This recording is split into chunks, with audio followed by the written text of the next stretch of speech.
Hello and welcome back. My name is Beverly Kiesler and I have been your host this week. If this is the first of our videos that you are watching, this video does stand by itself, but it is designed to be part of a week-long or 5-video series introducing how insects are so unique, how they're important. And so if you've not seen our previous videos, we encourage you to check those out in our Intro to Insects series. Today, we are going to focus on why insects are important. So they have global impacts. Their roles are incredibly diverse and important. Tomorrow, we're going to be focusing specifically on human and insect interactions and how those can be positive and negative. But today we're going to focus on the big picture, where insects fit in the environment, how they are relied on by many other species, and start to talk about what the world might look like without them. Because while I'm sure you have a few species you can think of it would be nice to live without, just like everything else, we're kind of just in this balance with all life. And while things can be problems for us as humans, if they were to disappear completely, there would be a ripple effect. So today, focusing on insects and the environment as a whole, here we go. So starting out our discussion today on why insects are important, I have a question.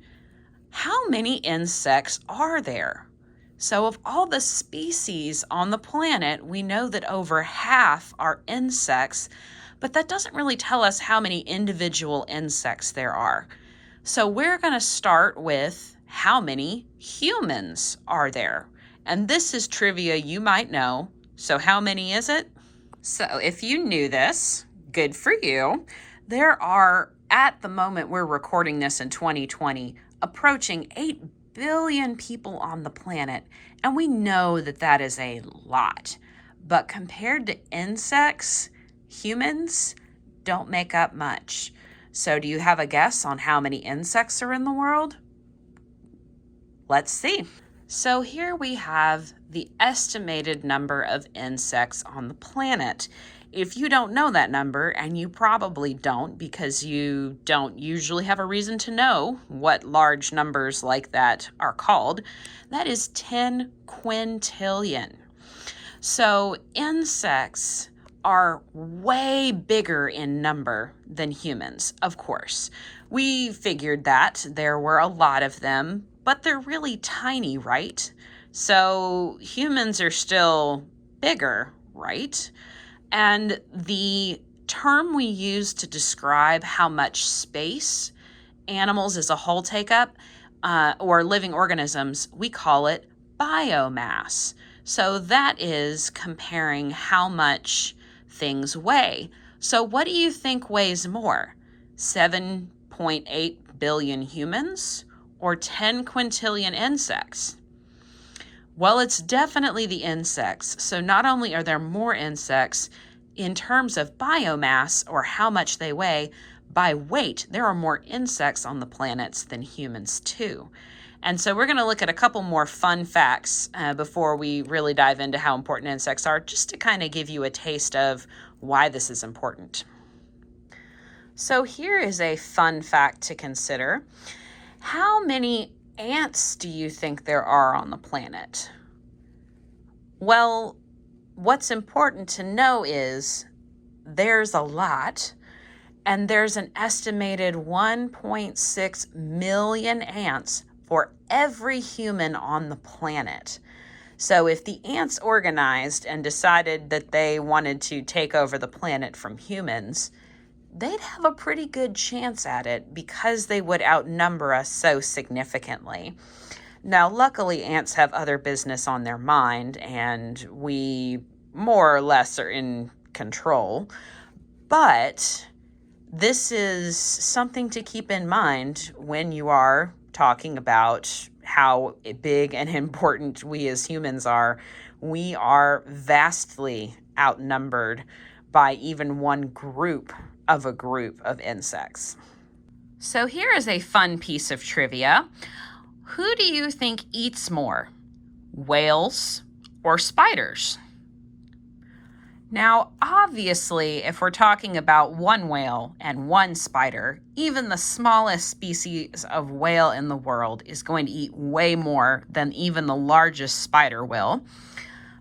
But what about all of the whales versus all of the spiders? And the answer is the spiders. Whales are estimated, all of the whales in the world are estimated to eat about 500 million tons of food every year, whereas spiders are estimated to eat closer to 800 million tons. Now that's important because what spiders eat is mostly made up of insects. This is especially important because spiders eat more biomass of insects than all of the humans weigh on the planet every single year. So every year, spiders eat millions of tons of insects, which outweigh all of the humans that currently exist. So next time you see a spider, you may want to thank them because they could very well be doing you a favor. In the world, there are a wide variety of animals and a few plants that eat insects. The term we use for other organisms that consume insects are insectivores. So if you've ever studied the diets of different kinds of animals, you may have heard of carnivores or omnivores or herbivores. And insectivores are a specialized kind of carnivore. So they eat other animals, but they only eat or primarily eat insects. So we're going to go over a few examples from the animal kingdom of different kinds of animals that rely on insects for food. There are many species of mammals that are considered insectivores. One of the most familiar to most people would be the anteater. Their name tells us about them. We've seen pictures, very strange looking mammals designed specifically for digging into. They have those large claws designed for digging into ant mounds, and then a long sticky tongue for just slurping them out of those hills that the ants create. But there's a lot of other mammals that you may not have known eat insects. This is an example of a normal mammal skull. And mammals' skulls are studied because all mammals have 3 kinds of teeth in their mouth. And they can tell you a lot about the diet of what that animal eats. And in the front, the first kind of teeth are what we call incisors. And when you smile in the mirror, you can see very clearly your own incisors. And those have flattened edges for biting into things. So just when you bite into an apple, you're mainly using your incisors. The second kind of teeth are more pronounced in this kind of mammal that I'll tell you about, but they have large, what are called canines. Not all mammals have canines because they don't need them. Humans do have canines, but ours are rather small, but sometimes we call them our fangs, our pointy teeth, but those are, in terms of scientific terms, your canine teeth. And then the rest of the teeth we have are what we call molars in the back of our mouth, usually having flattened surfaces to chew our food. But mammals' teeth are modified or adapted for their diets, which makes sense. We talked about insect adaptations yesterday, and mammals have their own adaptations as well. Now, this is important because one of the insectivores that I'm going to show you has teeth that look a lot like this. You see how those look like they're almost not formed correctly? In certain mammals, certain teeth have started to evolve to not be needed, and so they're reduced or they look very strange. And that is the case of the aardwolf. The aardwolf is a hyena-looking mammal that is almost entirely eats insects, a true insectivore. And so it's a pretty large mammal that eats insects, and its molars are almost completely gone because it doesn't really need to chew up insects very much. Another insectivore mammal that you should be pretty familiar with in this part of the world are possums. The primary part of a possum's diet is made up of insects. Now, we talked about on day one, they also eat ticks, so not just insects. And sometimes the term insectivore can refer to animals that eat all kinds of arthropods, not just insects. So it's a little misleading occasionally. But those are just a couple of examples of mammals that are insectivores. There is also a species of bear known to be almost completely insectivorous, and that is the sloth bear. So they're kind of an unusual kind of bear. Most bears eat meat from larger things and are omnivorous in general. That skull we got to see earlier is actually a black bear skull.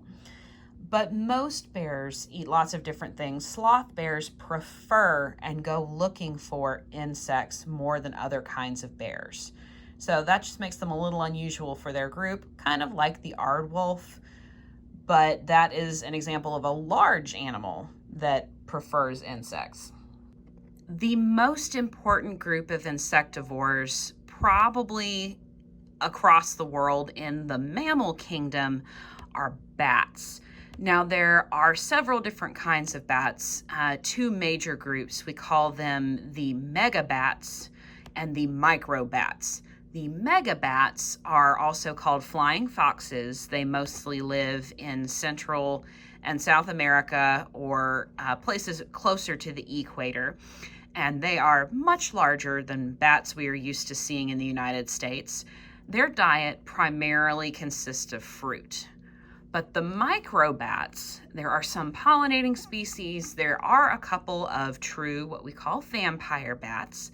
They do not feed on humans, but most bats are insectivores. The primary part of their diet is insects, and they can eat thousands of mosquitoes in a single night. One bat can eat all of those mosquitoes. And so they are a major part of controlling insect populations for humans. So they're not doing it for us, but it is definitely to our advantage to have bats around us. So another group of animals that has many species that rely on insects are birds. Now, there are a lot of different diets among birds as well. There are some species that are exclusively insectivores. Some examples include swallows and swifts, which are fast aerial birds. You may see them nesting on barns, your house, underneath bridges, in large groups sometimes. But these birds spend most of their day flying on the wing, catching insects in midair. There are also another group of birds not native to the United States called the bee eaters, and they get their names very appropriately, but they will eat just about any kind of insect. There are also nightjars, which are kind of strange looking birds. If you've ever heard of a whippoorwill or Chuck Will's widow in the Southeast, they make very unique noises that some people recognize that spend time outdoors. But they are insectivores that fly at night, and so they are usually attracted to lights where insects gather at night. And then there are a group of birds called the flycatchers. Their name is also very telling. And so all of these birds are very well adapted for flying very quickly, swooping down and catching insects in midair. While there are a handful of insectivores in birds, almost all birds rely on insects at some point in their life. You may think of the typical mother bird feeding her young like grasshoppers or crickets or some other kind of insect.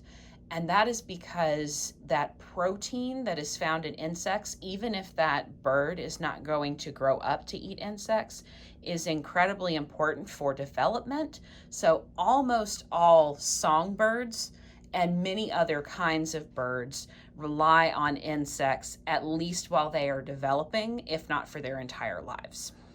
A group that many people know some species of are the amphibians. This includes frogs, toads, newts, salamanders, and their strange, lesser-known cousin, the caecilian. And all amphibians have an almost entirely insect diet. There are a few exceptions. Larger frogs will eat small mammals, other things that they can get a hold of, but for the most part, they stick to insects. Among our reptiles, things like lizards eat mostly insects.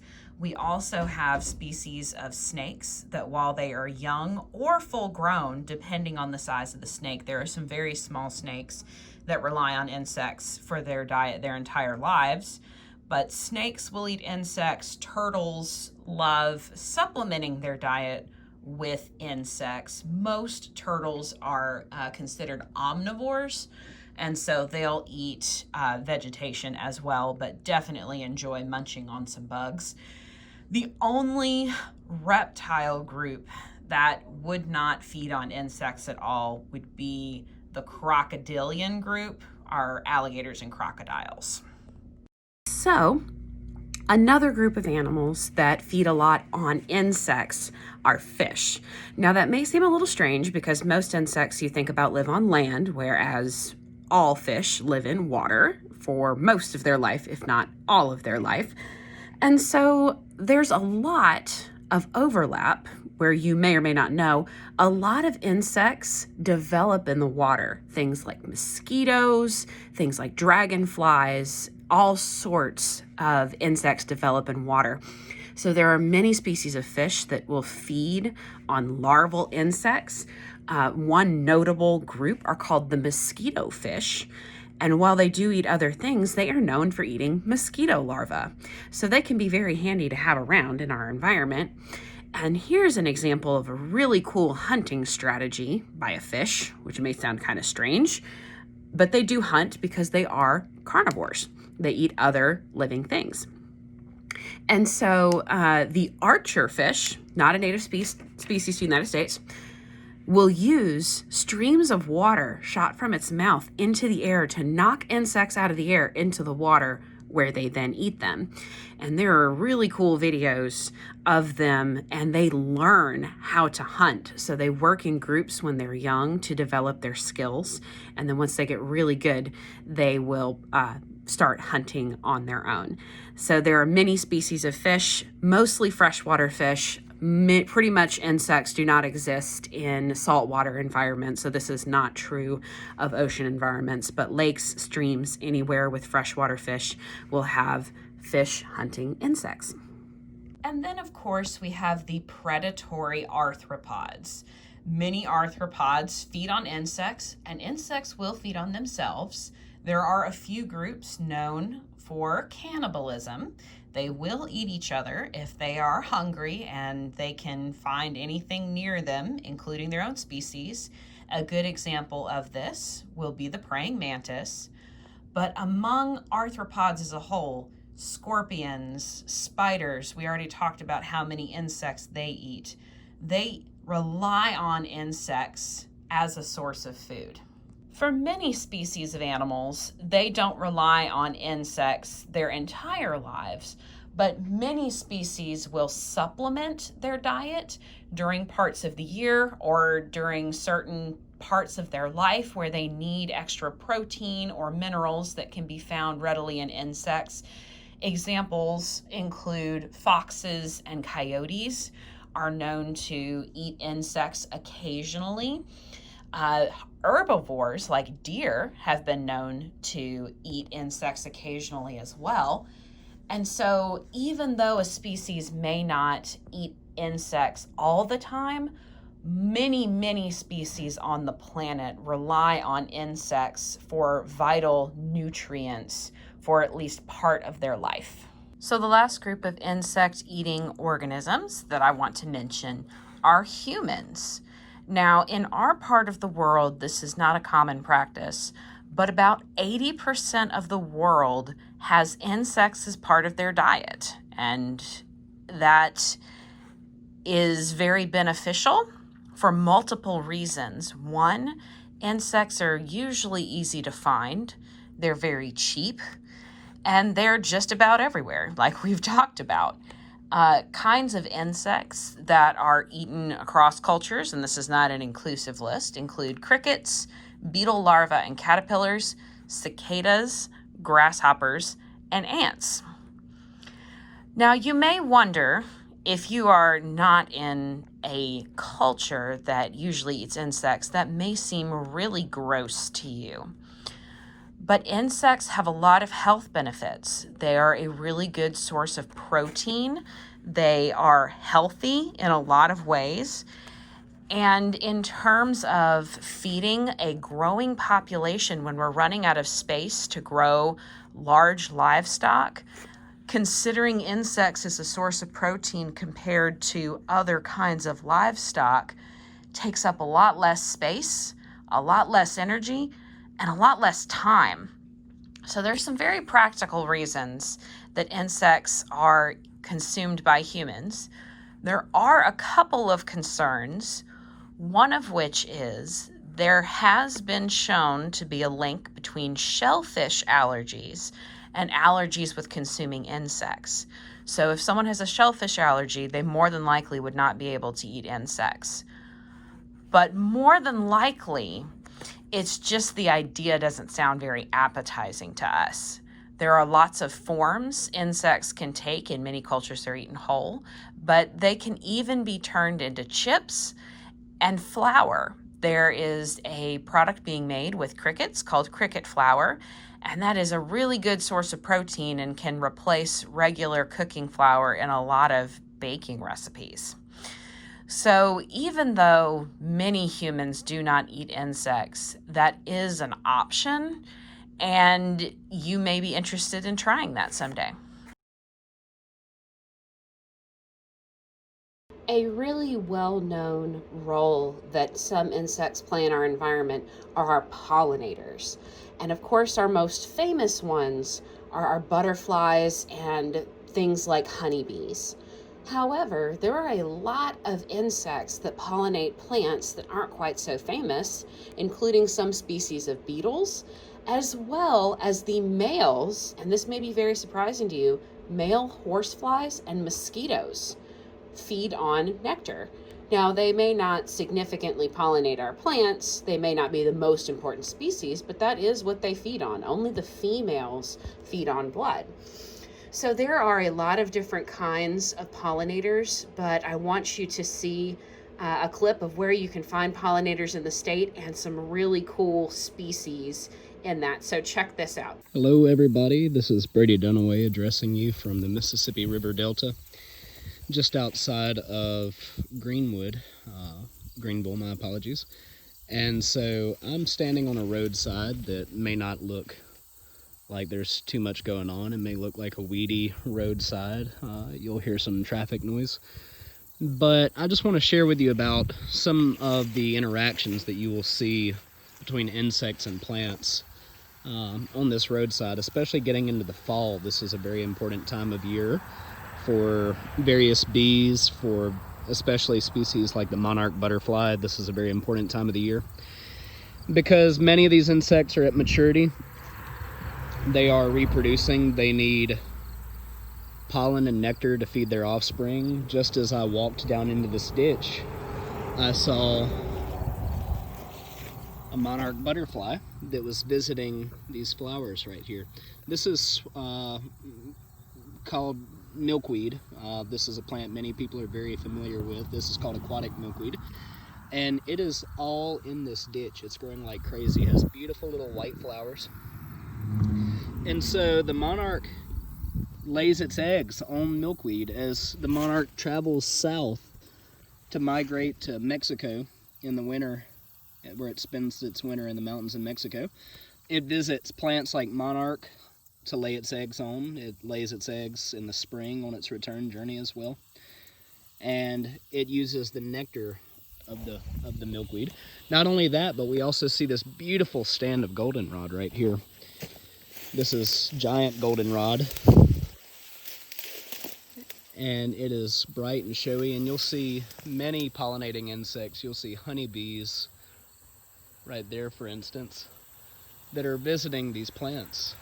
There's a little carpenter leafcutter bee mimic right there, the little metallic black bee. And these are all species which benefit from having healthy, diverse stands of vegetation. Now, that's tricky in much of the Delta because so much of the land has been converted from natural vegetation to cultivated single species agriculture, what we call a monoculture system. And many of these plants are not suitable for pollinators. Not only that, but they are also treated with insecticides. And this makes the area inhospitable, the immediate area inhospitable to pollinating insects.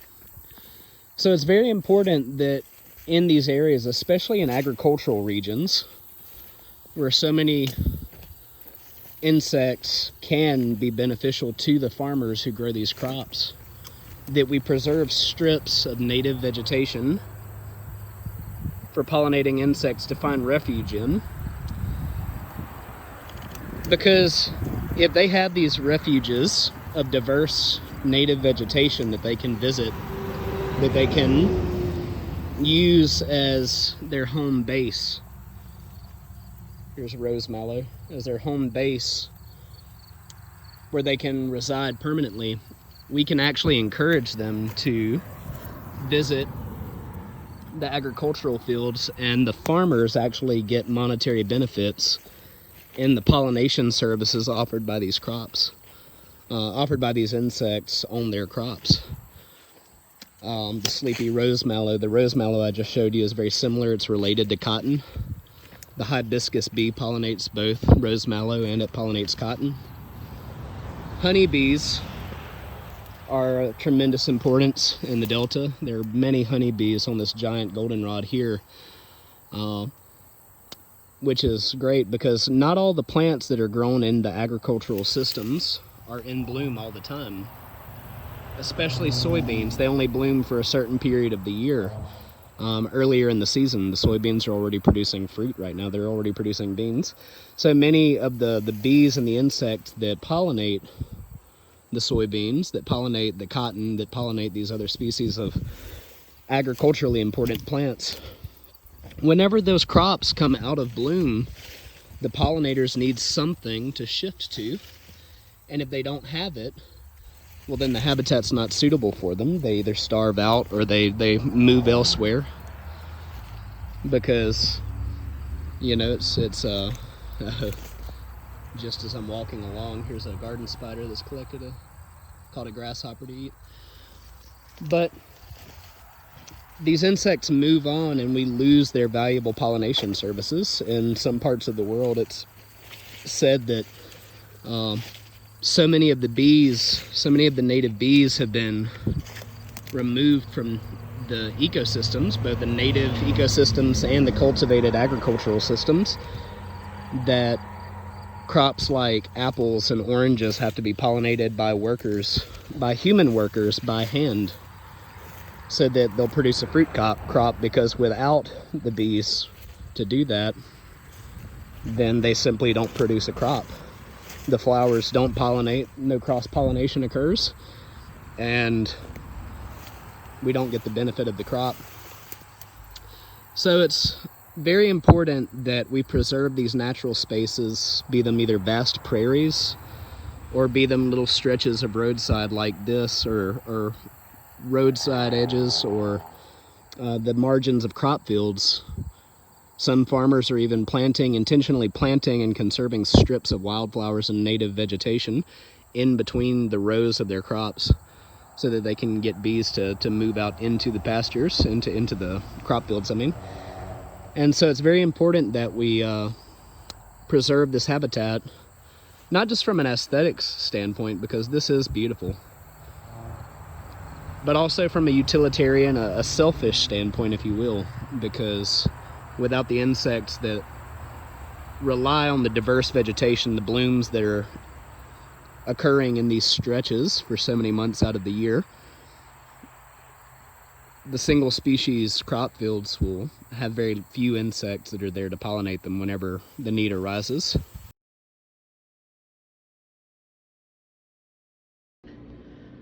So another very important role that some insect species play in the environment are a group or a behavior we call decomposers. Now, decomposers aren't just found in insects. Some of the more famous decomposers are not insects, but a decomposer breaks down decaying or dead material and makes it reusable in the environment where it otherwise wouldn't be. So a couple of familiar examples will include vultures and earthworms. Now, they both do the same thing. They decompose, or can be considered decomposing. There's several species and groups of insects. Some that you may have heard of that you think are maybe equally cool and gross are the dung beetles, and they primarily break down poop. And then we also have what we call the carrion beetles, and they eat dead and decaying animals, kind of like vultures, but they're much smaller scale, but they come in really big numbers when there is something that dies in an environment. And a whole group that is often overlooked and generally just has a terrible reputation are the cockroaches. All cockroaches are decomposing, and so they will eat a lot of things that we think are pretty gross. And that's actually really important, because if you think about, if you've ever driven down a road in Mississippi and you saw a poor animal that, got hit by a car and was on the side of the road, what would happen if vultures never came to clean that up? It would just be there, and it would get really, really bad. But when we have animals like vultures and earthworms and our decomposing insects, they play really, really important jobs in keeping our environment clean. You can think of them as the cleanup crew for our world. So they may not be the most popular, but our decomposing insects are crucial to a healthy environment that we like to live in. One less common but important role that insects play in the environment I want to point out is what we call mutualism, which is a kind of symbiotic relationship. A symbiotic relationship is where two organisms rely on each other, or one relies on the other. There's a couple different kinds. Mutualism is specifically where they both rely on the other to survive the best. So there are several examples of ants that live in a mutualistic relationship with plants. And those ants, for example, will protect those plants from anything that might try to eat it, like other insects or sometimes even larger animals, in exchange for protection and food. So that is just a quick example. This is not something we're going to go a lot into, but there are some really fascinating examples of certain species that have those kinds of relationships with insects. We did spend a lot of time today talking about the roles that insects play in food. And there's a really important reason for that. While insects are not just here because they are food for other things, there are many, many species that would not be able to survive without insects. And being at the bottom of the food chain, if insects were to disappear, everything at the top would just fall out of order, and more than likely life would not be able to continue without insects. So there are a few other examples. We talked about decomposers and pollinators, and just briefly talked about mutualistic relationships. But I hope that you've been able to see just how important insects are. We are so grateful that you have joined us today, and I hope that through this video today you have been able to see just a few ways that insects are crucial, irreplaceable in our environment. I hope that you will join us for our conclusion in Insects and Humans. But thank you for taking the time to think about how insects affect us. We really can't live without them.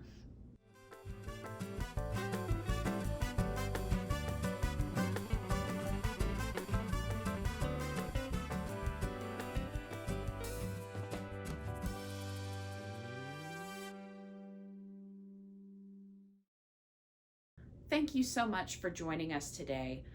If you are looking for more information on how insects affect our planet, this is a book that I read recently that is just packed with wonderful examples.